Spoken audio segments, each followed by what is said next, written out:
तो 15 दिवसांपासून गायब होता. बायकोचाही पत्ता नव्हता. भाऊ सुद्धा त्याला शोधत होते. मात्र काही दिवसांनंतर थेट विजयचा मृतदेह सापडला. तोही चक्क त्याच्याच घरात. एखाद्या सिनेमालाही लाजवेल असा दृश्यम स्टाईल मर्डर नालासोपाऱ्यात नेमकं कुठे आणि कसं घडलं, काय घडलं, ही घटना कशी उघडकीस आली? विजयच्या बायकोनं त्याचीच हत्या का केली? हो, त्याचीच हत्या. आणि महत्त्वाचं म्हणजे हत्येनंतर तिने विजयच्या मृतदेहाला लपवण्यासाठी जो खतरनाक प्लॅन आखला तो अजय देवगणच्या दृश्यम सिनेमा सारखाच होता. नालासोपाऱ्यातील या घटनेनं अख्खं वसई विरार हादरून गेलंय. या थरारक हत्याकांडाची A to Z स्टोरी, हो A to Z स्टोरी या व्हिडिओतून आपण जाणून घेणार आहोत. आणि त्यासाठी हा व्हिडिओ शेवटपर्यंत पहा आणि न्यूज 18 लोकमतला फॉलो आणि सबस्क्राईब करायला विसरू नका.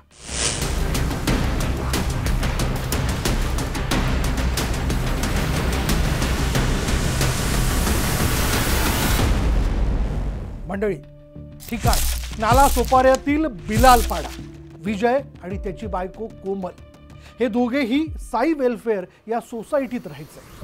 विजयला 2 भाऊ आहेत आणि ते सुद्धा इथेच राहायचे.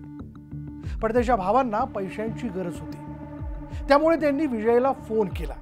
हो, फोन केला नेहमीप्रमाणे. पण विजयचा फोन स्विच ऑफ आला. म्हणून विजयच्या भावांनी त्याची पत्नी कोमलला फोन केला. पण तो कामासाठी बाहेर गेलाय असं कोमलनं विजयच्या भावांना सांगितलं आणि त्यांनी विश्वासही ठेवला. 17 जुलैला विजयच्या भावांनी पुन्हा एकदा वहिनीला फोन केला. पण तिचाही फोन सारखा बंद येत होता आणि त्यामुळे दोघेही भाऊ घाबरले, बिथरले. त्यांच्या मनात नको नको ते विचार येऊ लागले. त्यांना भावांची काळजी वाटू लागली आणि लागलीच ते चौकशी करण्यासाठी घरी आले. पण घरात आल्यानंतर जे दिसलं, हो जे दिसलं त्याने फक्त विजयचे भाऊच हादरले नाहीत तर विजयच्या पत्नीचाही पर्दाफाश झाला. तो नेमका कसा? हो, तो नेमका कसा? विजयच्या हत्येचं गूढ नेमकं उकललं कसं? याचाही घटनाक्रम समोर आलाय आणि आम्ही तुम्हाला तो सांगणार आहोत. विजयच्या घरात त्याचा मृतदेह सापडल्याचं समोर आलं. पण प्रश्न असा होता की हे सगळं कुणी केलं, का केलं, कशासाठी केलं? विजयची बायको ही घरात नव्हती हे भावाच्या लक्षात आलं. ती कुठे होती हाही प्रश्नच होता. अखेर या सगळ्या प्रश्नांची उत्तरं पोलिसांच्या तपासातून उघडकीस आली. विजय कोमल एकमेकांचे पती पत्नी जरी असले तरी कोमलच्या आयुष्यात एक व्यक्ती होती. तिचं नाव मोनू शर्मा. कोमल आणि मोनू यांचे प्रेमसंबंध होते. मोनू शर्मा हा त्यांच्याच शेजारी राहायचा. त्यामुळं तिचं त्याच्यावर प्रेम जडलं. दोघांनीही लग्न करायचं ठरवलं. पण कोमलचा नवरा त्या दोघांच्या आड येत होता. त्यामुळे कोमलनं त्याचा पद्धतशीर काटा काढायचं ठरवलं. कोमलने तिचा प्रियकर मोनू सोबत एक प्लॅन आखला. या प्लॅनिंगनुसार दोघांनीही विजयचा काटा काढलाय. दोघांनी मिळून विजयची हत्या केली.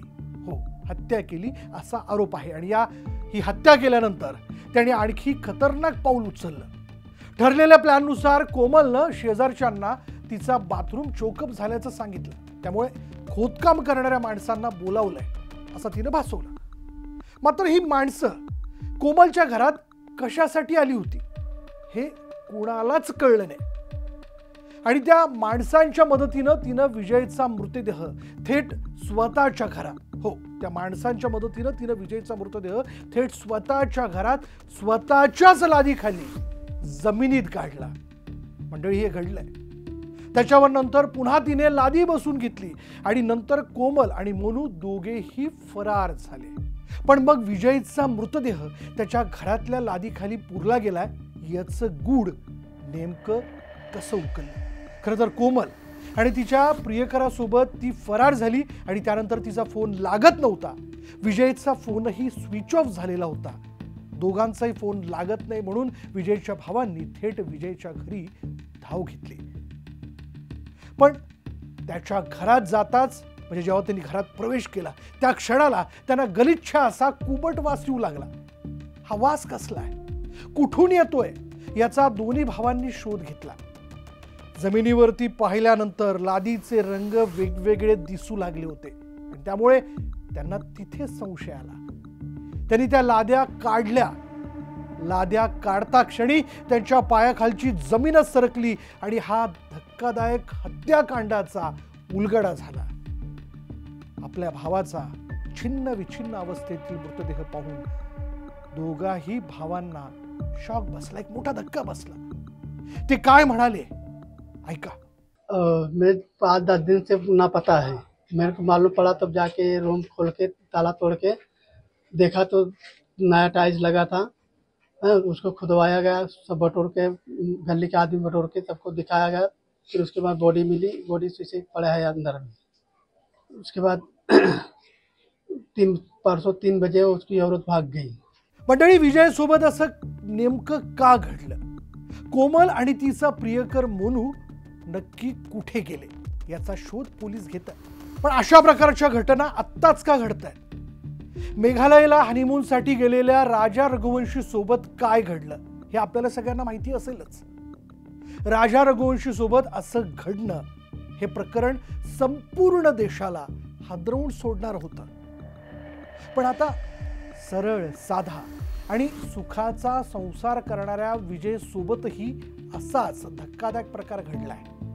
नालासोपाऱ्याचा विजय, जो आपल्या बायकोसोबत घरी राहत होता, त्याची हत्या करून त्याला त्याच्याच घरात गाडलं गेलं होतं. हो, त्याच्याच घरात. नालासोपाऱ्यामधील या खळबळजनक हत्याकांडाबद्दल तुमची प्रतिक्रिया काय? दृश्यम स्टाईल मर्डर करून स्वतःला वाचवू पाहणारी कोमल आणि तिचा प्रियकर जो आहे त्याबाबत पोलिसांनी काय सांगितलं तेही एकदा जरूर ऐका. या ठिकाणी चौहान फॅमिली साई वेलफेअर सोसायटीमध्ये राहते. यांचे 2 भाऊ आहेत, जे आता मयत आहेत. त्यांचे 2 भाऊ बिलालपाड्यामध्ये राहत आहेत. त्यांनी एक नवीन घर घेतलं होतं, म्हणून त्यांना पैशाची काय आवश्यकता होती. म्हणून या महिन्याच्या 10 तारखेला त्यांनी भावाच्या मोबाईलवरती कॉल केला. त्यावेळेला तो मोबाईल बंद आल्याने ते स्वतः या घरी आल्यानंतर त्यांच्या वहिनीने सांगितलं की कुर्ला येथे ते वेल्डिंगच्या कामासाठी गेलेले आहेत. मीन टाईम ते फोन करत होते, परंतु तो फोन बंद लागत होता. 19 तारखेला त्यांनी त्यांच्या वहिनीच्या मोबाईलवरती फोन केला, तर त्यांचाही नंबर बंद आल्याने ते पर्सनली इथं येऊन विचारणा केली असता. तर त्यांनी सांगितलं की 10 तारखेपासून ते आलेच नाही आहेत, कामाला गेलेत, मोबाईल वगैरे बंद आहे. तर त्यांना थोडी बहुत शंका आली. मीन टाईम भावाची पत्नी या ठिकाणाहून गायब झाली. त्यांना मग सकाळी आज आल्यानंतर त्यांना त्या टाईल्स नवीन बसवलेल्या दिसल्या. त्याच्यावरून अधिक शंका आल्यामुळे शेजारच्या राहणाऱ्या लोकांच्याकडून ते टाईल्स फोडून माती काढली असता. तर त्यांना खूप काही स्मेल आला. स्मेल आल्यामुळं त्यांना असं वाटलं की भावाचा माझा घात झालेला आहे आणि याच ठिकाणी डेड बॉडी पडली असावी. म्हणून त्यांनी पोलीस स्टेशनला इन्फॉर्म केलं गेलं. मग आम्ही स्वतः या ठिकाणी पोलीस पथकासह येऊन या ठिकाणचे डॉक्टर्स, फॉरेन्सिक एक्सपर्ट आणि तहसीलदार साहेब यांच्या समोर आम्ही ते खुदाई करून डेड बॉडी काढलेली आहे आणि ती डेड बॉडी मिळालेली आहे. पण सध्या स्थितीत ओळखण्यासारखी डेड बॉडी नाही आहे. त्यामुळे आम्ही पुढच्या कारवाईसाठी जे हॉस्पिटल येथे पाठवित आहोत. आणि आता मर्डर आणि एव्हिडन्स टेम्पर केला या सदराखाली आता पोलीस स्टेशनला जाऊन आम्ही गुन्हा दाखल करून पुढील कारवाई करीत आहोत. तर मंडळी, विजय सोबत जे घडलं ते धक्कादायक होतं. त्याच्याच विश्वासातल्या, त्याची आयुष्याची जोडीदारी म्हणवणाऱ्या बायकोनेच त्याचा खून केला. हे सगळं प्रकरण घडून आणलं. जे घडतंय ते धक्कादायक आणि चर्चेचा विषय. अर्थात ते कोणासोबतही घडू नये, पण जे घडलंय ते वास्तव आहे, ते आपल्या डोळ्यासमोर आहे. याबद्दल आपल्याला नेमकं काय वाटतं हे कमेंटमध्ये जरूर कळवा.